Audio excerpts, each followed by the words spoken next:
बोलो जयकारा बोल मेरे श्री गुरु महाराज की जय।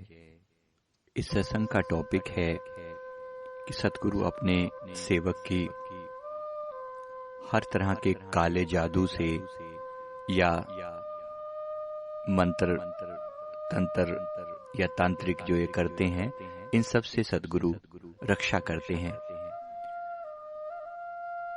हमारे सतगुरुदेव भगवान ने हमें 5 नियम दिए हैं हमारे कल्याण के लिए, और सतगुरु फरमाते हैं कि अगर आप इन 5 नियमों का पालन करते हैं तो आपको हर तरीके से हम रक्षा करेंगे। ये नियम हैं श्री आरती पूजा, सेवा, सत्संग, सिमरन और ध्यान। श्रद्धा सहित जो नित्य करे निश्चय हो कल्याण। गुरुदेव फरमाते हैं कि अगर आप इन श्रद्धा सहित इन 5 नियमों का पालन करते हो तो हम हर तरीके से आपका कल्याण करेंगे। इसमें तनिक भी संशय मत कीजिए। एक बार हमारे एक गुरुमुख मित्र, जिन्हें हम भगत जी जैसे कहते हैं, तो उनको कुछ शारीरिक तकलीफ हुई और मन में टेंशनें रहने लगी। हर एक की जिंदगी में ऐसे फेज आते हैं, ऐसे डिफिकल्ट समय आते हैं जब शारीरिक और मानसिक तकलीफें बढ़ जाती हैं। हमारे ही कर्मों का नतीजा होते हैं ये। हमारे ही कर्म जब डिफिकल्ट कर्म हमें दुख फल देने पर आते हैं तो उसके हिसाब से इनका प्रभाव हमारे शरीर और मन पर पड़ता है। किसी को पैसे की समस्या आ जाती है, किसी को शारीरिक कष्ट, किसी को मानसिक कष्ट, किसी को परिवार में कोई तकलीफ। ऐसी कोई भी तकलीफ ही हमारे अपने ही किए हुए कर्म होते हैं और इसके लिए किसी और को दोष नहीं दिया जा सकता।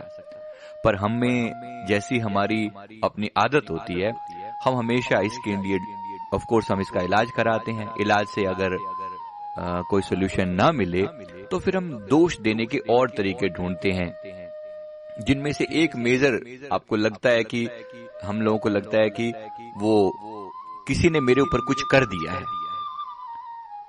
तो इन भगत जी को भी किसी ने मन में ये विश्वास दिला दिया कि जरूर तुम्हारे ऊपर ना कुछ कर दिया गया है। तो इन्होंने कहा कि किसी से बात करी, तो उसने कहा कि मेरे एक तांत्रिक दोस्त हैं, मैं उनको बुला लेता हूं, वो आपके घर में आकर चेक कर देंगे, आपको पूरा मिल लेंगे और अगर कुछ होगा तो बता देंगे, फिर उनसे बाद में हम उपाय पूछेंगे। तो उन्होंने उनको बुलाया, एक टाइम फिक्स हुआ कि इस समय आएंगे।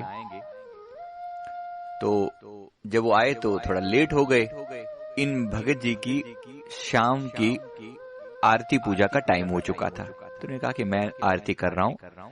इन्होंने श्री सद्गुरुदेव भगवान जी की सुंदर मूर्त अपने घर में बना रखी थी, विराजमान कर रखी थी। तो ये उनकी आरती कर रहे थे। इनकी पीठ जो है बाहर की तरफ थी, दरवाजा खुला हुआ था ताकि वो उनके आने की इंतजार थी उन्हें।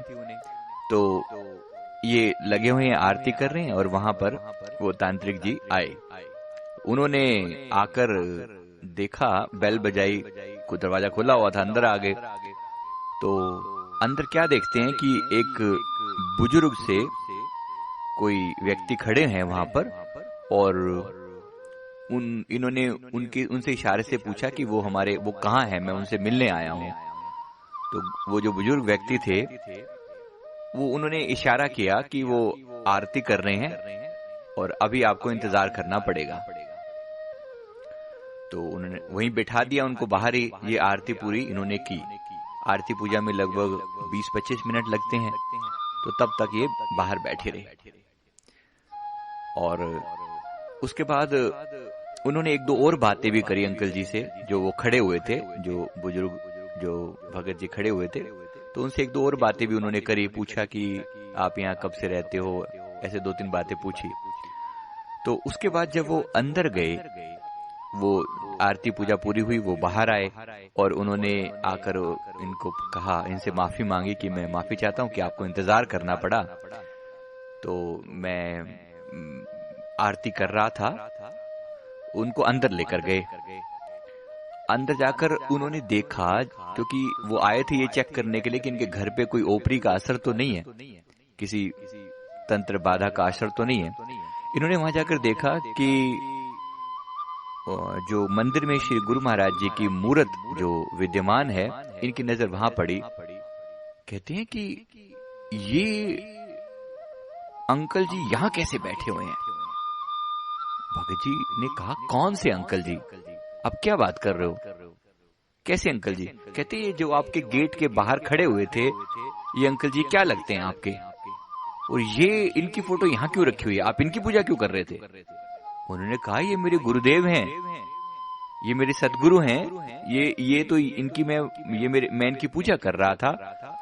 शाम के टाइम हम इनकी आरती करते हैं, सुबह और शाम हमें आरती करनी हो, तो मैं तो इनकी आरती कर रहा था। कहते हैं ये आपके गुरुदेव अभी बाहर खड़े हुए थे, और जब मैंने प्रवेश किया तो इन्होंने मुझे वहीं रोक लिया। इन्होंने कहा कि अभी वो आरती कर रहे हैं, अभी आप अंदर नहीं जा सकते। इन्होंने वहीं रोक लिया मुझे, और उनके बाद मेरी 2-4 और बातें भी उन्होंने हुई। मैं तो यहाँ पे बहुत समय से रह रहा हूँ, मैं इनका ऐसे करके बोला। उन्होंने, अंकल जी ने जो भी बात उन्होंने करी, उन्होंने बड़े प्यार से उन्होंने कहा कि आप, अब वो तांत्रिक को सारी बात समझ में आ गई कि इनके सदगुरु इतने समर्थ हैं, इतने पावरफुल हैं। उन्होंने कहा कि आप जिस समय आरती पूजा कर रहे हैं, उस दौरान वो बाहर खड़े हुए पहरा दे रहे हैं, और मुझ तांत्रिक को वो आपके घर में प्रवेश नहीं करने दे रहे। तो आपको क्या लगता है कि आपके घर में किसी ओपरी पराई, किसी करी कराई चीज को वो प्रवेश करने देंगे क्या? इतनी रक्षा कर रहे हैं वो आपकी, आपके बाहर खड़े हुए पहरा दे रहे हैं, वो किसी बाहरी चीज को आपके घर में प्रवेश करने देंगे? क्या समझ रखा आपने? मैं जाता हूं, मेरा यहाँ पर कोई काम नहीं है। जिस घर में सदगुरु इस प्रकार से विद्यमान हो, उस घर में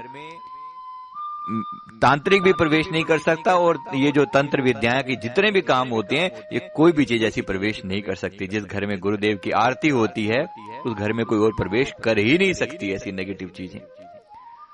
भगत जी ने वहीं जयकारा बोला, बोलो जयकारा बोल मेरे श्री गुरु महाराज की जय। गुरुदेव हर तरह की तंत्र बाधा से रक्षा करते हैं अपने बच्चों की, अपने सेवकों की। तो सेवक कभी ये ना समझे कि मेरे प्रभु जो है वो मुझसे दूर हैं, या मेरे ऊपर कोई ऐसी चीजें असर कर सकती हैं। ये जो कुछ भी है, ये हमारे कर्म है। हमारे कर्म ऐसे हों तो फिर बात फिर अलग है, फिर ये हमारे कर्मों का ही हिसाब किताब हमें देना पड़ रहा है, वरना कोई भी ऐसी नकारात्मक शक्ति हमारे घर में प्रवेश नहीं कर सकती। ऐसा अपने गुरुमुखों को विश्वास होना चाहिए। हमारे एक भजन में हम गाते हैं कि, पंजाबी में भजन है, इसमें गाते हैं कि सतगुरु जिथे चरण छुआंदे, भूत प्रेत ओथों नस जांदे, लक्ष्मी डेरे लाए मेहरा हो गईयां, सतगुरु मेरे आए मेहरा हो गईयां। पंजाबी में है, इसका मतलब सिंपल सा ये है कि जब मेरे सदगुरु का आना होता है, आगमन होता है, तो सिर्फ ब्लेसिंग्स आती हैं उनके साथ में, कोई नेगेटिव चीजों का तो हो ही नहीं सकता। जिस जगह पर मेरे सदगुरु अपने चरण रख देते हैं, वहां से भूत प्रेत और सारी नकारात्मक शक्तियां वहां से भाग खड़ी होती हैं, और माँ लक्ष्मी का वहां पर वास हो जाता है। यानी वो धन धान्य से भरपूर हो जाता है वो स्थान जहां पर सदगुरु का आगमन होता है। इसलिए लक्ष्मी डेरे लाए मेरा हो गईयां, सदगुरु मेरे आए मेरा हो गईयां।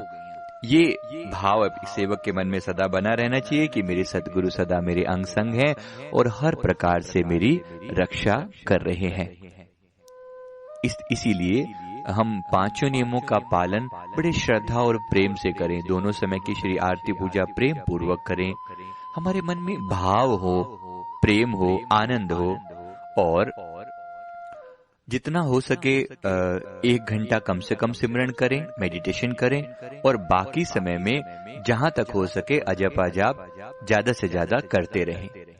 गुरुदेव की ऐसी रहमत है, ऐसी दया है कि वो हमारे घर में किसी भी नकारात्मक शक्ति को नहीं आने देंगे। हाँ, और जब भी ऐसा बुरा समय आए तो थोड़ा मेडिटेशन और बढ़ा दें, क्योंकि ये जिंदगी है। इस जिंदगी में पॉजिटिव और नेगेटिव तो होता रहेगा। सुख और दुख हमारे कर्मों के कारण ही आते हैं। कोई डिफिकल्ट समय आता है, उसके लिए भी सदगुरु हमें हजारों तरह के अरेंजमेंट कर देते हैं ताकि वो मुश्किल समय ज्यादा देर तक ठहर ना पाए। तो ऐसे सदगुरु हमें मिले हैं तो हम उन पर बार बार कुर्बान जाएं, बार बार शुक्राना करें कि सदगुरु आपकी दया से हमारे सांसारिक बंधन भी कटते चले जा रहे हैं और मानसिक बंधन भी कट रहे हैं, आध्यात्मिक उन्नति भी हो रही है। ऐसे सदगुरु को हम बारंबार नमन करते हैं। तो 5 नियमों का पालन करते हुए अपना ये भी समय भी सफल करें और परलोक भी सुहेला करें। बोलो जयकारा बोल मेरे श्री गुरु महाराज की जय।